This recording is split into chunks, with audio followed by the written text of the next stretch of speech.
Good morning, ladies and gentlemen. My name is Clay, and I am the Bucks believer. Tonight we saw the Bucks eke out a narrow 121 to 119 victory over the Boston Celtics that was probably a lot closer than it ever needed to be. Despite the Bucks blowing what was at one point a 25-point lead, I do think that there is one huge positive that can be taken away from this game, and that would be the huge stops that the Bucks were able to get down the stretch.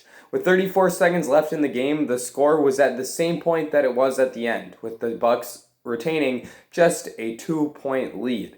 And at that point, the Celtics had the basketball with a chance to tie or take the lead.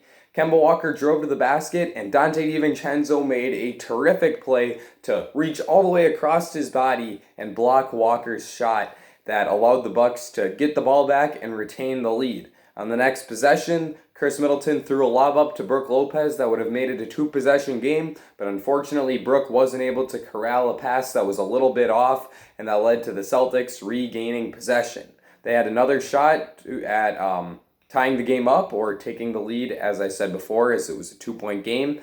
Marcus Smart drove to the basket, and Brooke Lopez made another huge play on defense to come up with a big blocked shot.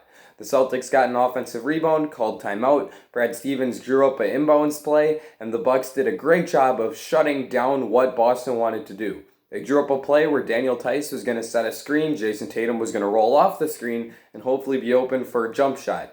And Jrue Holiday and Brooke Lopez really did a great job of corralling Tatum, making sure he wasn't able to get open, and the Celtics ended up having to use their final timeout so that they would avoid a 5-second violation.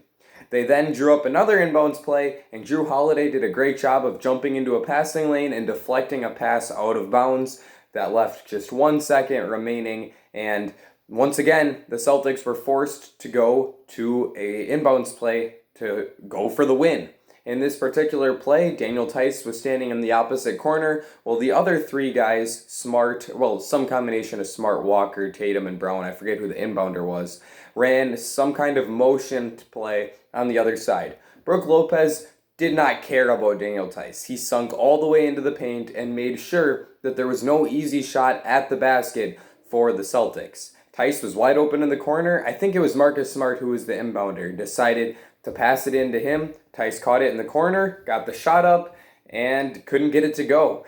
And this was clearly a strategic decision by Coach Mike Budenholzer to allow Theis to take that shot no matter how wide open he was going to be. And fortunately for Coach Bud and the Bucks, it didn't go in, and the Bucks were able to come away with a victory that, as I said before, once again, was much closer than it ever needed to be. So that brings the question, how the heck was it ever that close? The Bucks had a 90-65 lead after a Dante Divincenzo 3 rattled in with 6 minutes and 28 seconds remaining in the third quarter.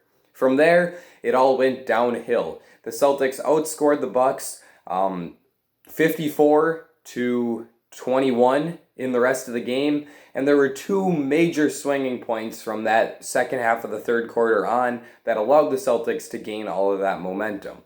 The first of these points was Kemba Walker. He had a 17-point second half in which he shot 7 for 12 from the field and made 3 of his 7 three-pointers.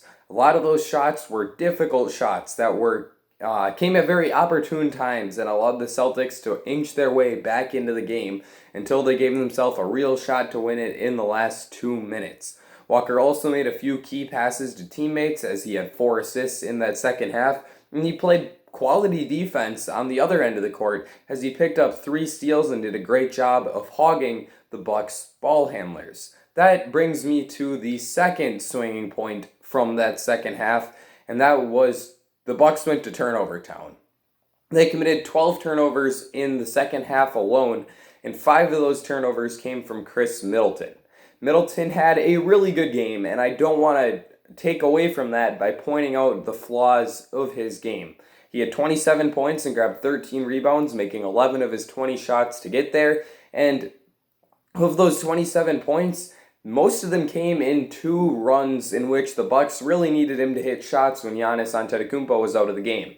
The first of those came in the second quarter when Chris got cooking and rattled in 12 straight points for the Bucks, and the second came in the fourth quarter when Chris scored 10 straight and allowed the Bucks to retain their lead despite the ongoing Celtics run. But Middleton does need to get better control of his handle, as this turnover problem has been prevalent for the last couple weeks for the Bucks, and Middleton is going to see a lot of on-ball pressure from opposing defenses as they continue to figure out how to really make him uncomfortable, as clearly he's going to be able to hit difficult shots. It's more about not allowing him to get those shots off and putting pressure on him while he's got the ball on the ground. So Chris needs to tighten up that handle a bit, but other than that, he did have a really nice game and made some huge shots for Milwaukee. Giannis did play in this game. I know that might surprise you because I have not mentioned him in the first 5 minutes of this video so far, but yeah, he did play after missing Monday's game against the Pacers, but he wasn't as impactful as he has been. This was definitely his worst game since the All-Star break, which is, some pretty high expectations, as he's averaging a triple-double prior to this game after the All-Star break. But in this one, Giannis had 13 points, 8 rebounds, and 7 assists, made just 4 of his 11 shots. He clearly wasn't at 100%, as Coach Mike Budenholzer was resting him for large periods of this game and making sure that he was able to be fully healthy and able to give 100% effort when he was on the court. And when he was on the court, it did seem like the Bucks didn't have the ball in Giannis's hands as much as they usually do, and a lot more of the offense was running through Chris Middleton than it normally does. So I'm hoping that Giannis is ready to bounce back and play at 100% on Friday night against the Celtics in the second half of this baseball-style series. But if he doesn't, then the Celtics have a real shot at beating the Bucks, as they did expose a lot of the team's weaknesses in that second half.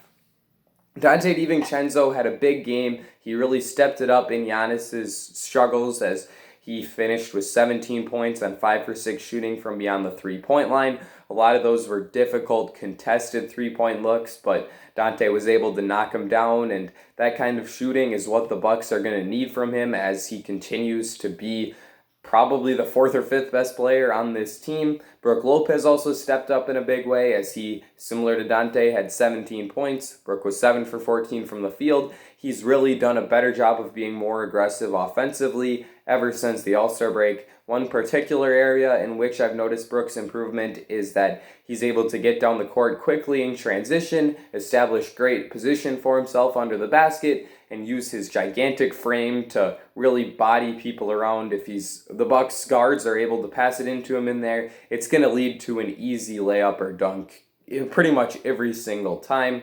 Lopez has also done a nice job as a driver, as he's able to use his strong frame to really push guys around and get to the basket easily. So that kind of offensive aggressiveness has been good to see from Brooke, and tonight he certainly made good on that by posting his, I think, 6th or 7th consecutive game in which he's been in double digits, which was not something that we saw from him too much in the first half of the year. So good to see Brooks' continued stellar play.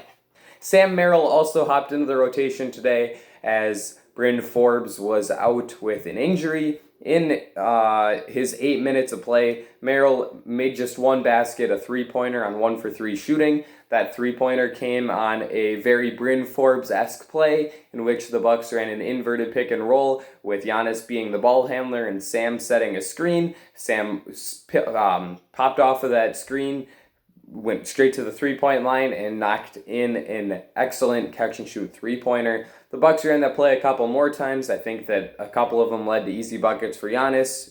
Sam also got a couple more looks from beyond the arc. Only was able to make the one, but I did like what I saw from him in those 8 minutes, and I think that he'll be able to step into a Bryn Forbes-esque role very soon for the Bucks, perhaps as early as next season. Finally, I do have to touch on the Bucks' new addition, PJ Tucker. Tucker rattled in his first bucket as a Buck in today's game, so that was excellent to see. It was a corner three-pointer, of course, off of a feed from Drew Holiday. Tucker didn't score in his first 2 games with the Bucks, so it was good to see him knock down a shot. He also made a few really huge defensive plays guarding Jaylen Brown and Jason Tatum. There were excellent possessions in which he was sticking right with those guys and using his strength and frame to keep them in front of him. He also made a really impressive steal in which he stripped the ball right away from Brown, knocked it off of Jalen's leg, and it went out of bounds. Bucks ball. Tucker's fantastic. He's clearly not washed, and I think that that was a great addition for the Bucks as he continues to acclimate himself into the Bucks system and gets healthy after what looked to be an ankle sprain in Monday night's game. I think we'll see a lot more of PJ Tucker, and I think he's got a chance to really, really help this Bucks team out. I think that I've covered everything that I wanted to cover, so if you enjoyed this video, leave a like and subscribe, especially if you're a Bucks fan. This is the place for you. Let me know in the comment section what you thought of tonight's game. That's going to be it for me, ladies and gentlemen. I'll see you all again very soon.